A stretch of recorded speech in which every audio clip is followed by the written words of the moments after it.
everybody from 3 years old to 83 years old were in love with her.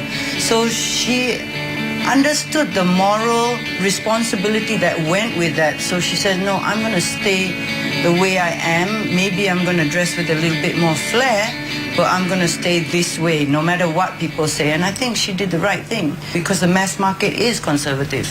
Siti released her second album, Siti Nurhaliza 2, a year after her debut album. It was an instant hit.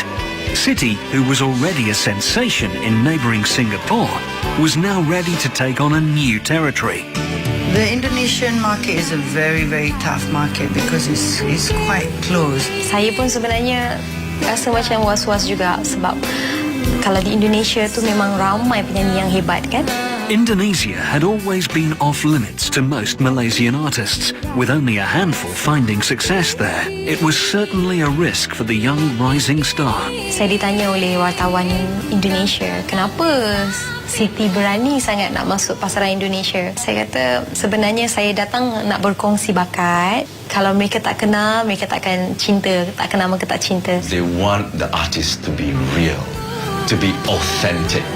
Siti brought in this charisma, and the charisma says Malayness.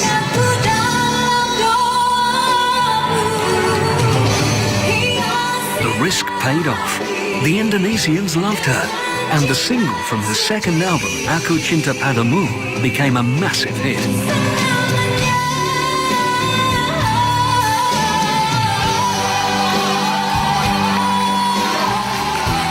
Saya tak sangka banyak undangan ke Indonesia saya dapat. Stesen TV-nya selalu memanggil saya untuk buat persembahan.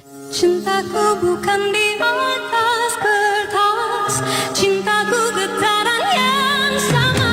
Although Siti knew she was popular there, she had no idea to what extent. Saya ingat macam biasa-biasa lah kot. Kan Siti Nurhaliza dia orang kenal, macam tu je lah kan. Masuk ke mall, so pilih-pilih baju. Kita boleh tengoklah ada yang berbisik-bisik Siti Nurhaliza, Siti Nurhaliza. Siti masuk fitting room, penuh orang dekat floor tu. Sampai satu mall tu, dia buat pengumuman. Ada Siti Nurhaliza di dalam mall tu. Keluar je saya tengok penuh orang depan saya. Jadi apa yang berlaku adalah kami tak boleh keluar. Jadi security datang, bawa Siti keluar dan keluar daripada mall tu.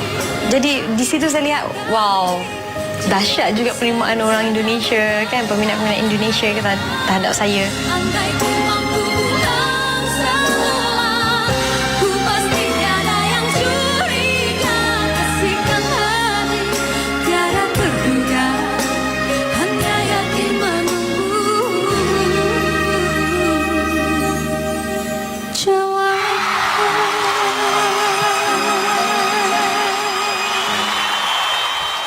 Surya Records Company had been managing Siti's career for over 2 years, but because Siti's father only signed for her as a recording artist, it meant that Siti was free to choose her management team.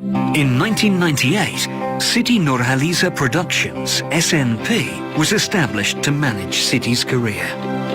Dulu arwah ayah saya, tempat yang tertinggi ya dalam Siti Nurhaliza Production. Begitu juga dengan mak. Ya, mereka berdua adalah bos kami. Saya sebagai pekerja, saya menjalankan tugas saya, dan ini sebenarnya adalah bisnes family yang saya hadiahkan untuk membalas jasa baik family saya kan. Siti's brother Aihi and his wife Rosie gave up their careers and were appointed as her managers. A lot of people said, yes, the family would have taken advantage of her and stuff like that. And then again, better your family than not your family, right? Yang selalu terjadi kepada artis ya yang teraniaya adalah penipuan kan.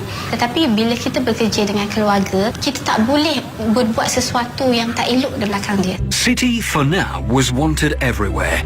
Invitational shows, TV shows, and even national events were incomplete without her performance. Bukan saja menyanyi atas pentas, tapi saya kena buat shooting, fotografi, kena bertemu dengan peminat. Saya boleh kata kita tidak pernah bercuti. 1 bulan ada 30 hari. 29 hari kerja. There were times when Siti pushed herself too hard to the point of risking health. Pernah saya membuat persembahan 1 hari sampai 3 show. sampai demam, tak boleh menyanyi pun still kena menyanyi juga. With all the responsibilities and workload, it would have seemed like Siti was heading for burnout. In 5 years, Siti Nurhaliza had made 7 albums, endorsed multiple brands, and was on every single entertainment show on Malaysian television, as well as travelling to Indonesia for shows. Siti was starting to feel the burden of her success. I cannot manage it. Siti can manage it. Strong woman, iron lady, I think. She was a workhorse and she was a caged bird. Siti was constantly in the spotlight. Her fans just couldn't get enough of her. Saya hilang privacy. Yelah, bila orang dah datang dengan kita nak ambil gambar apa semua, saya tak boleh menolak. Saya tak boleh cakap no. Kadang-kadang I cakap dengan Siti juga, kau macam seekor binatang seka, Siti.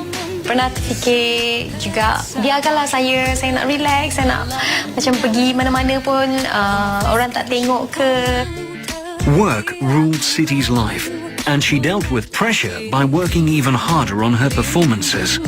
All her performances have been standouts because she takes the time to think about it. So when she performed traditional song, you know that Siti brings sexy back to Asli. With that outfit, with that dancing, whether awkward, whether a bit of indulgent, but I think it's still very sexy for me. And when she does all these ballads, whatnot, you can see how consummate she is. And then I think that's how she connects with people anyway. It's her honest singing. Despite Siti's success, her performances were confined to variety and award shows, promotional roadshows and music videos. However, she had yet to perform an entire concert all by herself. In October 1999, at the age of 20, Siti was finally given a chance to perform a live solo concert. Her debut concert, held at the Bukit Jalil Indoor Stadium in Kuala Lumpur, mesmerized her audience. And although ticket sales did not hit their target, it became a much talked about event, even across the causeway in Singapore. In Singapore, the industry is very simple. Whatever is happening in Malaysia, whether the movie industry is now the in thing, Singapore will probably be liking the same thing. The following year, Siti honoured her international fans by planning her first debut concert outside of Malaysia in Singapore. But unbeknown to her and her team, her concert schedule clashed with that of an international megastar. Pada waktu tu memang tak pernah tahu pun dalam jarak masa yang terdekat tu ada konsert Mariah Carey. Tetapi tiba-tiba dia jadi satu berita besar di Singapura tentang kedua-dua konsert ni yang back to back ni. Mariah Carey's Rainbow Tour concert in Singapore was scheduled 5 days before Siti's concert. This left Siti and her management unsure if they could sell tickets or would have to face a loss.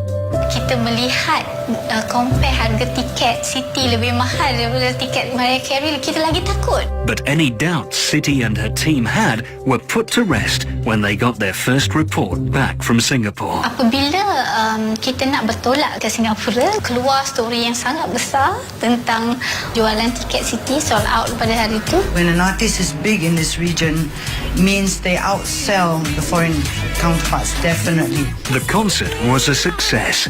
Siti did not only entertain her audience that night, she moved them. There was really genuine respect and adulation that they go there because they want to see her success. They want to see her do great things. And you can feel that in the air. And of course, one of the songs I cried. Riding on her Singapore success, Siti went back to the location of her first solo concert in KL and planned a really ambitious performance. Bagi saya, mega concert tu yang terbaik yang pernah saya hasilkan untuk Siti Nurhaliza lah. The mega concert, held at the Bukit Jalil Indoor Stadium on the 30th of June 2001, was not just a concert for the audience, it was a living dream for Siti herself. Konsert mega ni menceritakan tentang apa yang saya nak buat daripada kecil dan cita-cita saya. Saya nak jadi polis, tetapi saya tukarkan dengan kawat senyap. Amin Allah, tentera laut dengan dia punya 80 orang tu main senapang tu umpamanya. Saya pergi ke Lumut, buat latihan bersama dengan senjata sampai saya luka-luka semua. Lepas tu segmen orang kampung. Wah, penuh tu. Siap Salim masuk orang bersorak dia naik beca. Gimnastik. Saya pergi belajar dengan guru gimnas negara. Saya suka main alat muzik. Dia main magic show. Kan? Apa hilangkan diri lah macam-macam. Dia